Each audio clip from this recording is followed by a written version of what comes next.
Hello everyone, welcome to Sanmarga classes. ಕಲ್ಲಿದ್ದಲು ಮತ್ತು petroleum ಪಾಠದ 6ನೇ ಪ್ರಶ್ನೆ.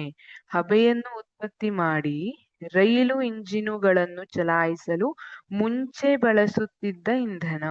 ನೀವು ಕೆಲವೊಂದು ಹಳೆ ಮೂವಿನೆಲ್ಲ ನೋಡಿದ್ರೆ ಗೊತ್ತಾಗುತ್ತೆ, ಅಲ್ಲಿ ಹೊಗೆ ಬಿಡ್ತಾ ಇರುವಂತಹ ರೈಲು ಹೋಗ್ತಾ ಇರುತ್ತೆ. ಹಾಗಿದ್ರೆ ಅಲ್ಲಿ ಇಂಧನವಾಗಿ ಏನನ್ನ ಉಪಯೋಗಿಸ್ತಿದ್ರು? ನೋಡಿ, ಮೊದಲನೇ ಆಪ್ಷನ್ ಏನಿದೆ, ಕಲ್ಲಿದ್ದಲು.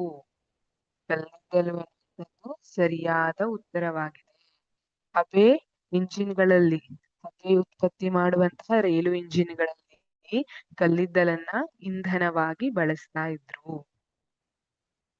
ಕಲ್ಲಿದ್ದಲು ಡಾಂಬರ್, ಇದು ತಪ್ಪಾದ ಉತ್ತರ. ಕಲ್ಲಿದ್ದಲು ಡಾಂಬರ್ ಅನ್ನ ನೀವು ಕೆಲವೊಮ್ಮೆ ರಸ್ತೆ ಮಾಡುವಾಗ ಕಲ್ಲಿದ್ದಲು ಡಾಂಬರ್ ಅನ್ನ ಉಪಯೋಗಿಸ್ತಾರೆ. ಆದ್ರೆ ಈಗ ಆ ಕಲ್ಲಿದ್ದಲು ಡಾಂಬರ್ ಅನ್ನ ಬಿಟುಮೆನ್, ಕಲ್ಲಿದ್ದಲು ಡಾಂಬರ್ನ ಬದಲಾಗಿ ಬಿಟುಮೆನ್ ಅನ್ನ ಉಪಯೋಗಿಸ್ತಿರ್ತಾರೆ. ಪೆಟ್ರೋಲಿಯಂನ ಬಿಟುಮೆನ್ ಅನ್ನುವಂಥದ್ದು. ಮೊದಲೆಲ್ಲ ಕಲ್ಲಿದ್ದಲು ಡಾಂಬರ್ನಿಂದ ರಸ್ತೆಯನ್ನ, ಟಾರ್ ರೋಡ್ ಅಂತ ಹೇಳ್ತೇವಲ್ಲ, ಅದನ್ನ ಮಾಡ್ತಿದ್ರು. ಗ್ರಾಫೈಟ್ ಕೂಡ ಉತ್ತರ ಅಲ್ಲ. ಗ್ರಾಫೈಟ್ ಅನ್ನುವಂಥದ್ದು ಕಾರ್ಬನ್ನ ಬಹುರೂಪ.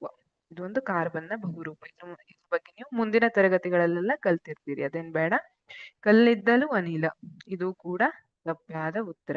ಹಾಗಾಗಿ ನಮಗೆ ಸರಿಯಾದ ಉತ್ತರ ಯಾವುದು? ಎ, ಕಲ್ಲಿದ್ದಲು. Thank you.